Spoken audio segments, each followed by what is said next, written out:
Bonjour chers amis et bienvenue. Dans cette vidéo, je vais vous parler de 10 plantes sauvages comestibles et médicinales à cueillir au début du printemps. Le printemps, c'est à partir du 21 mars. Dans d'autres pays, c'est plus tôt. En Chine, par exemple, c'est autour du 20 février. En fait, finalement, pour moi, le printemps, ça démarre plutôt vers début février, mi-février, en quelque sorte. C'est-à-dire, la nature commence à se réveiller. Il commence à se passer des nouvelles choses. Il va y avoir des plantes qui commencent à sortir alors qu'elles n'étaient pas présentes en hiver. Et la sève commence à circuler, notamment la sève du bouleau qui commence à monter. On parle de sève brute, c'est l'eau du sol qui est aspirée par les racines des arbres dès le mois de février. Mais le printemps chez nous, c'est le 21 mars, et c'est vrai qu'à partir du 21 mars, il se passe encore plus de choses, c'est-à-dire qu'en plus des premières plantes qui apparaissent en février, il y en a beaucoup d'autres, des nouvelles qui arrivent, et c'est de ça qu'on va parler dans cette vidéo. Alors, le printemps, c'est la saison idéale pour les jeunes pousses, mais on trouve aussi quelques plantes en fleurs, il reste encore quelques fruits, et c'est encore possible de ramasser beaucoup de racines. Alors, c'est parti. Pour commencer, je vais vous parler des jeunes feuilles d'aubépine, qu'on appelle aussi épine blanche. Épine blanche parce que, comme vous voyez, l'écorce est assez claire. C'est à mettre en opposition avec l'épine noire qu'on appelle le prunelier, qui lui va avoir une écorce plus foncée. Pourquoi épine? Parce que ce sont des arbustes qui ont des épines. Une épine, c'est un rameau pointu. Il peut être plus ou moins long, il peut être court, comme ça, pour l'aubépine, il peut être plus long. C'est comme un rameau, mais juste pointu. À la différence d'une aiguille, notamment les aiguilles des rosiers, qui sont des tissus différents, ce ne sont pas des rameaux. Alors l'aubépine, épine blanche, de son nom scientifique Crataegus monogyna, ou une espèce proche qui s'appelle Crataegus laevigata, les deux se consomment de la même manière. Et bien, au début du printemps, on va pouvoir manger ces feuilles. Ce sont des feuilles dites simples et lobées. Et les lobes sont dentés. Voilà, typique. Je les mange finalement au maximum à ce stade-là. Là, vous voyez, on a les boutons floraux qui peuvent se manger aussi. C'est le stade qui précède l'éclosion des fleurs. Voilà, quand les fleurs sont écloses, pour moi, les feuilles sont beaucoup moins intéressantes à manger. Donc on peut manger les boutons, on peut manger les fleurs, avec les mains ou sans les mains. Vous transformer en ruminant pour avoir plus de style. Très agréable. Manger cru, vous pouvez les cuire aussi. Très sympa. Voilà pour notre première plante. Je vous propose d'aller voir une deuxième. Avant de commencer à vous parler de la deuxième plante, je vous rappelle que vous êtes sur la chaîne YouTube du Chemin de la Nature et qu'il y a environ 350 vidéos et qu'on en poste en moyenne une par semaine. Donc n'hésitez pas à vous abonner et à cliquer sur la cloche. Alors ici, nous sommes sur une plante sauvage très abondante de la famille de la carotte que l'on appelle le cerfeuil des bois ou encore l'entrisque des bois.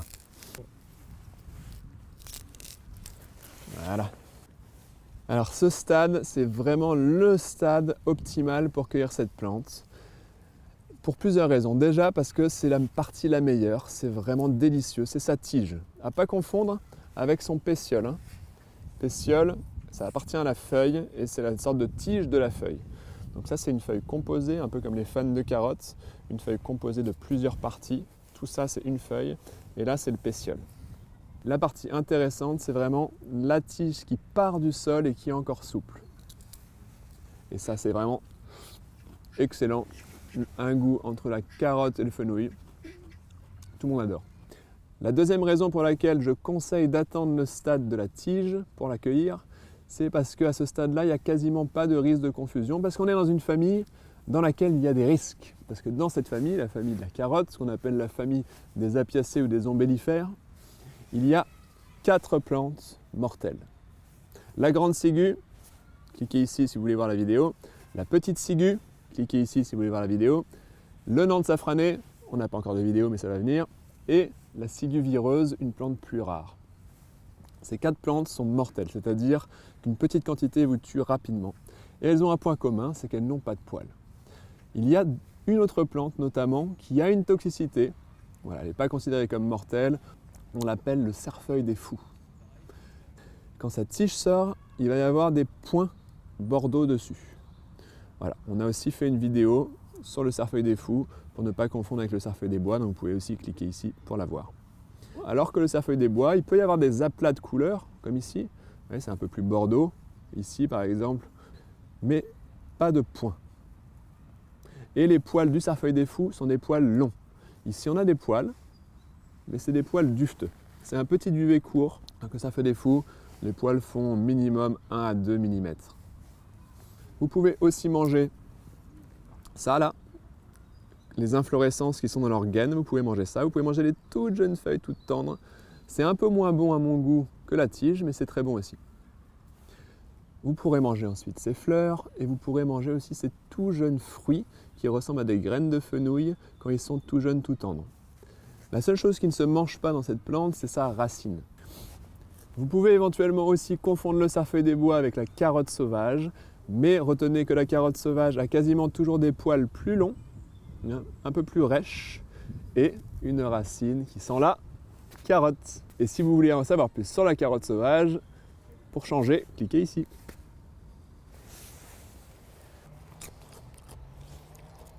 Vous en voulez? Pour le cadreur.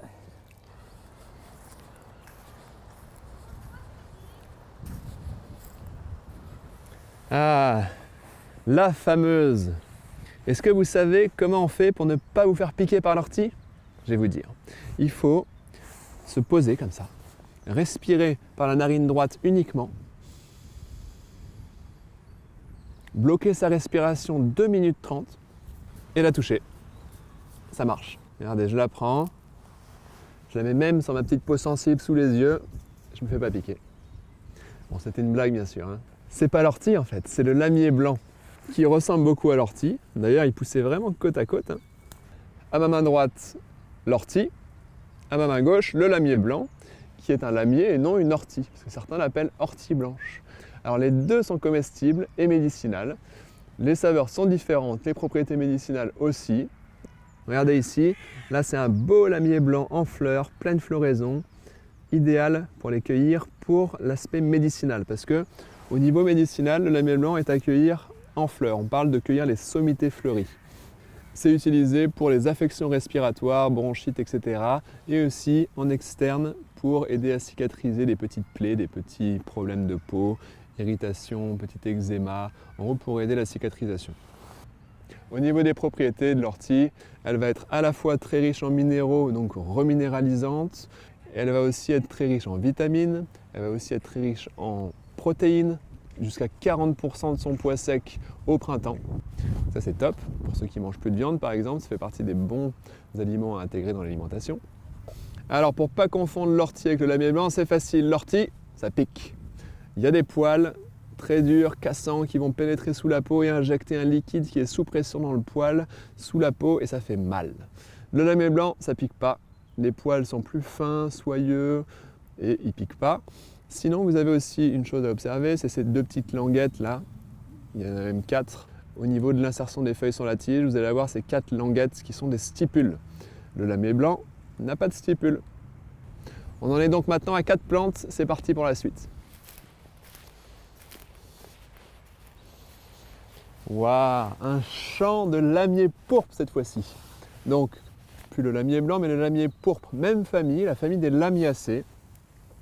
À la différence du lamier blanc, le lamier pourpre va avoir une longue tige sans feuilles et beaucoup de feuilles rassemblées, ramassées vers le haut de la plante, là où il y aura les fleurs.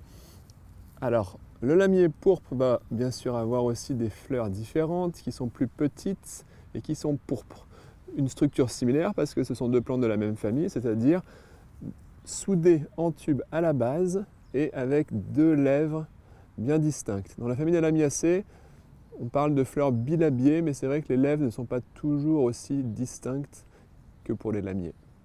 Parfois, notamment pour les menthes, la lèvre supérieure est à peine présente. Mais ça reste des pétales soudés en tube à la base. Alors, le lamier pourpre est comestible également. On lui prête traditionnellement des propriétés similaires au lamier blanc, mais on a plutôt du recul sur le lamier blanc et des études sur le lamier blanc. Donc à choisir entre les deux, je choisirai le lamier blanc pour me soigner. Par contre, pour la comestibilité, on peut manger les deux. J'ai aussi une préférence pour le lamier blanc, mais on peut manger les têtes. Les parties les plus tendres du lamier pourpre sont très sympas. Voilà, c'est vraiment la tête que je prends parce que c'est vraiment les feuilles, les dernières feuilles à sortir et je trouve que les saveurs sont plus sympas et c'est aussi plus tendre. On peut les manger crues, on peut les manger cuites, en velouté par exemple. Si vous les mangez crues, une fois de temps en temps, il y a une amertume, je ne sais pas pourquoi, mais la plupart du temps, c'est aromatique au début et ça se transforme ensuite en goût de champignon. Vous pouvez aussi les faire revenir à la poêle, mais attention, ça absorbe beaucoup l'huile. Donc moi j'en mets pas mal de l'huile hein, et ça fait après des petits apéros un peu comme des chips avec du sel, c'est très bon. Allez. Le lamier pourpre est une plante annuelle, c'est-à-dire qu'elle fait son cycle sur une année. On peut en trouver à l'automne, en hiver et au printemps. Elle va être facilement déracinable. Hein. Les plantes annuelles, tu tires comme ça dessus et hop, ça vient facilement. Elle va rarement dépasser les 40 cm de haut, donc ça permet de ne pas la confondre par exemple avec la ballotte noire qui est une plante de la même famille, qui va avoir des fleurs à peu près de la même taille et de la même couleur, mais qui va être une plante vivace, donc très difficile à déraciner et qui va, une fois qu'elle sera en fleurs, mesurer environ 1,50 m. La ballotte noire est une plante médicinale, non comestible parce que pas très bonne. Voilà, dans la famille des lamiacées, hein, j'ai parlé des fleurs bilabiées, mais on a aussi une tige carrée. Donc, que ce soit pour le lamier blanc ou le lamier pourpre et les autres plantes de la famille, la tige est carrée. Les feuilles sont opposées, l'une en face de l'autre. On dit opposées décussées, c'est-à-dire que les feuilles opposées du dessus sont opposées mais à 90 degrés avec celles d'en dessous. Et le fruit est un tétrakène, ça veut dire qu'il y a 4 petits fruits secs. Vous pouvez noter aussi que quasiment toutes les plantes de cette famille vont avoir des poils. Je n'ai pas dit des poils partout, j'ai dit qu'il y aura des poils, au moins sur les feuilles, mais très souvent un peu partout. Ça permet par exemple de ne pas penser qu'une scrofulaire noueuse par exemple, appartient à la famille des lamiacées. Parce que la scrofulaire a une tige carrée, des feuilles opposées décussées, des fleurs comme ça soudées en tube à la base, un petit peu bilabiées, mais n'aura pas le tétrakène et n'aura pas de poils. Donc quand on n'a pas les fleurs, quand on n'a pas les fruits pour la scrofulaire, déjà le fait de ne pas avoir de poils, c'est un indice qu'on n'est très probablement pas dans la famille des lamiacées. Dans la famille des lamiacées, il n'y a quasiment pas de toxicité sauf pour une espèce qui s'appelle la germandrée petit chêne, Teucrium chamaedris. Voilà, c'est la seule plante qui va avoir une toxicité, pas une toxicité mortelle, mais une toxicité pour le foie si on en consomme régulièrement. Donc si vous voyez les caractères de la famille des lamiacées en observant une plante, ça peut vous donner envie de savoir ce que c'est, parce qu'il y a de grandes chances qu'il y ait des usages. Allez, on va à la prochaine. Let's go, pound.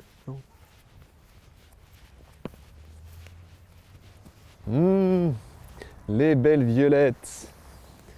La violette odorante, sa feuille, sa fleur. C'est une fleur typique du printemps, très abondante, très intéressante au niveau gustatif. On la connaît hein, souvent, hein, les bonbons à la violette, le sirop à la violette, c'est des classiques. Hein. Vous pouvez donc les faire vous-même, en les cueillant par vous-même, c'est pas beau ça? Vous baladez dans la nature, vous cueillez vos petites fleurs de violette, vous rentrez chez vous, vous faites un bon sirop. C'est simple, vous mettez les fleurs dans la casserole, vous recouvrez d'eau, vous portez à légère ébullition, hop, vous éteignez, à couvert bien sûr, vous laissez refroidir 1 heure, 2 heures, vous filtrez, vous mettez du sucre, vous faites bouillir un petit peu et ensuite vous mettez ça dans des flacons stérilisés, c'est important, vous fermez, vous retournez, vous pouvez ensuite laisser retourner 10 minutes, les remettre à l'endroit et ça se conserve si vous avez mis beaucoup de sucre. C'est-à-dire si vous avez fait un sirop médicinal. Un sirop médicinal, c'est pour 1 litre d'infusion, on met 1,8 kg de sucre. Ils se conservent longtemps, même après ouverture, même après utilisation, vous pouvez les conserver des années. Voilà, c'est vraiment un sirop délicieux. Une fois que vous avez fait votre sirop, ensuite vous pouvez l'utiliser pour faire des cocktails, vous pouvez l'utiliser pour en mettre sur des desserts, sur des panna cotta, dans des yaourts, dans des salades de fruits, c'est super sympa aussi. Et en déco d'assiette, parce que c'est très joli. Et d'ailleurs, votre sirop, il aura une belle couleur violette la plupart du temps. Vous pouvez aussi manger les feuilles printanières comme celle-ci, toutes vertes, claires, tendres, c'est les meilleures bien sûr, mais on en trouve toute l'année, donc vous pouvez les manger toute l'année. Quand elles ne sont pas toutes jeunes comme ça, moi je les fais plutôt cuire. Quand elles sont jeunes, je les mange plutôt crues, mais on peut les faire cuire aussi. Voilà, que ce soit les feuilles ou les fleurs, on a des propriétés intéressantes aussi pour tout ce qui est gorge irritée et bronchite.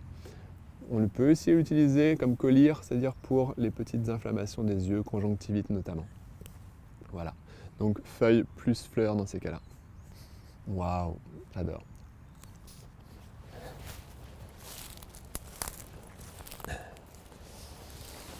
Le gaillet gratteron, de son petit nom scientifique, Galium apariné, de la même famille que le café, c'est-à-dire la famille des rubiacées.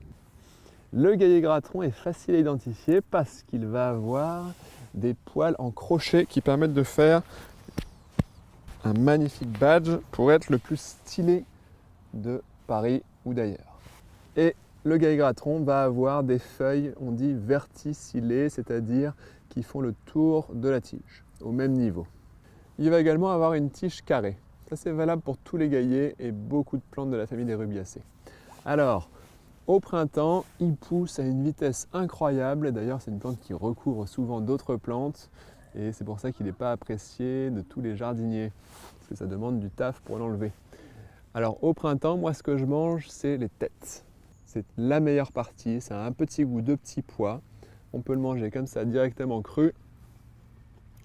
Ou alors, on peut en faire des petits beignets, on peut en mettre finement ciselés dans la salade, on peut en faire des soupes, on peut en faire des jus. Moi j'aime bien. Petit jus gaillet gratteron carotte avec un petit peu de citron, c'est très sympa. Ou alors gaillet gratteron pomme avec un petit peu de citron, ou alors une pomme acidulée. Pour faire des jus, vous n'êtes pas obligé d'avoir un extracteur de jus. Vous pouvez juste prendre un mixeur plongeur à bras, un truc vous trouvez ça d'occasion à 20 €. Vous mettez la plante, vous mettez un petit peu de morceaux de carotte, un petit peu de morceaux de pomme, de l'eau, vous mixez bien, ensuite vous placez ça dans une étamine, dans une passoire fine, avec une émaille bien fine, pour ne pas avoir trop de morceaux. Vous écrasez bien, pour bien tout extraire, et vous avez un délicieux jus. Et en faisant ça, on a des quantités un peu plus raisonnables, parce que faire du jus à l'extracteur, généralement ça fait on utilise un sac entier pour avoir ça de jus, ça fait beaucoup trop de plantes. Le corps il n'est pas habitué et capable de supporter autant de molécules actives. Le gaillet gratteron, en plus d'être bon à manger, surtout en cette saison, d'avoir un bon petit goût de petit pois, va être diurétique, c'est-à-dire qu'il va aider à éliminer par les reins, donc intéressant en prévention des calculs rénaux, mais aussi pour aider dans des mélanges de plantes quand on a les rhumatismes et les douleurs ostéo-articulaires. Sinon, quand il sera en fruits, quand les fruits sont vraiment à maturité et bien durs, ces deux petits fruits secs collés, on peut en faire un bon succès d'année de café.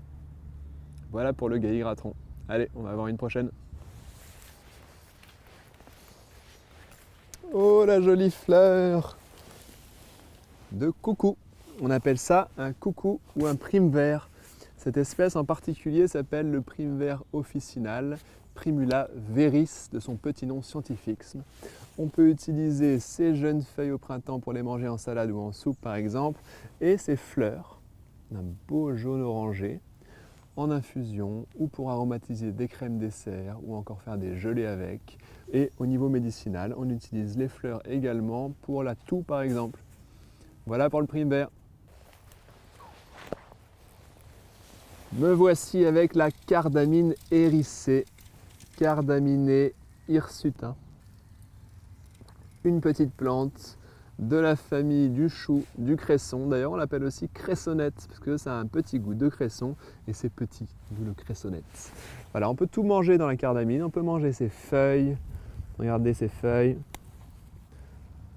On peut manger aussi la tige qui est peu fibreuse. On peut manger les fleurs. On peut manger les jeunes fruits. Très sympa. En salade par exemple, pour aromatiser un petit fromage qui n'a pas trop de goût. Un petit fromage de chèvre frais par exemple, ou un fromage végétal. C'est à la fois joli et bon. Et abondant. Pour terminer cette vidéo, chers amis, on va terminer avec du piquant. Bien que, à ce stade-là, ce chardon entre guillemets, qui est un circe des champs, ne pique pas. Regardez. Quand il est tout jeune, il pique pas. On peut même le manger directement cru, comme ça dans la salade, haché finement. On peut aussi le faire rapidement à la vapeur ou à la poêle. Ça a un petit goût d'artichaut. Ça, c'est une plante vraiment typique, vraiment connue pour sa comestibilité, vraiment très agréable à manger, très tendre, mais vraiment à ce stade. C'est-à-dire au tout début du printemps, quand c'est tout tendre et que ça ne pique pas.